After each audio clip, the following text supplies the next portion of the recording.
మీ business ఏదైనా మీ ఊర్లో promotion చేయాలంటే అది సుమన్ టీవీతోనే సాధ్యం. ఇప్పుడే సంప్రదించండి. నమస్కారం. ఈరోజు భువనగిరి నియోజకవర్గంలో టేక్ల సోమారం గ్రామంలో మా కాంగ్రెస్ అభ్యర్థి భాగ్యవతికి సర్పంచ్ గా గెలిపించడానికి ప్రచార కార్యక్రమంలో వచ్చినాం. మరి భువనగిరి నియోజకవర్గానికి సంబంధించి పోచంపల్లి మండలం ప్రతి గ్రామం కూడా తిరగడం జరిగింది.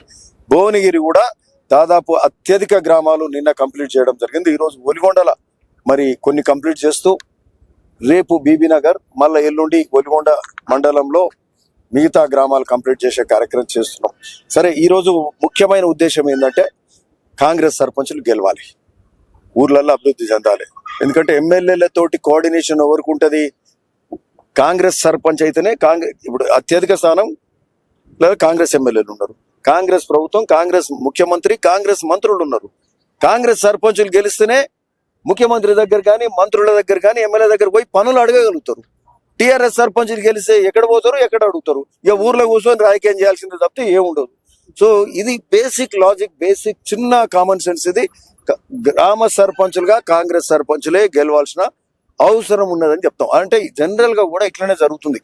ఎప్పుడైనా కొత్త ప్రభుత్వం ఏర్పడ్డాక ఏదన్నా ప్రభుత్వం కానివ్వండి, ఆ ప్రభుత్వంలో వచ్చిన స్థానిక సంస్థలలో వాళ్ళే సర్పంచ్గా ఎక్కువ గెలుస్తారు. ఆ ప్రభుత్వం, ఆ పార్టీకి సంబంధించిన వాళ్ళే గెలుస్తారు. సో మా విన్నపం కూడా ఏంటంటే భువనగిరి నియోజకవర్గంలో ప్రతి గ్రామానికి సంబంధించి ప్రతి గ్రామంలో మీరు ఈ చిన్న లాజిక్ ఆలోచించండి.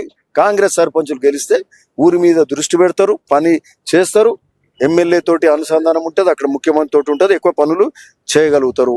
సరే, ఇదే కాకుండా మరి ముఖ్యంగా ఈరోజు అనేక అభివృద్ధి కార్యక్రమాలు కూడా జరుగుతున్నాయి, చాలా కార్యక్రమాలు జరుగుతున్నాయి.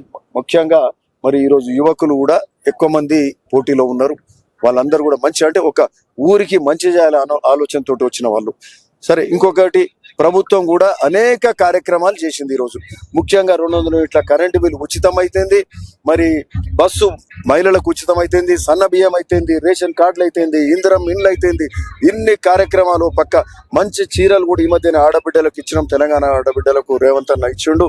సో ఏ విషయం, ఏ అంశం తీసుకున్నా, రైతు రుణమాఫీ 2 లక్షల రూపాయలకి 22,000 కోట్లతోటి రైతు రుణమాఫీ అయింది. సో ఇన్ని కార్యక్రమాలు జరుగుతున్న సందర్భంగా తప్పకుండా ప్రజలు మమ్మల్ని ఆశీర్వదించబోతున్నారు. 90% సర్పంచులు కాంగ్రెస్ అభ్యర్థులే సర్పంచులుగా గెలవబోతున్నారు. మా నియోజకవర్గంలో ఆల్రెడీ 7-8 సర్పంచులు యునానిమస్ అయినాయి. సో అత్యధిక స్థానాలు కాంగ్రెస్ కైవసం చేసుకోబోతున్నారు. Thank you.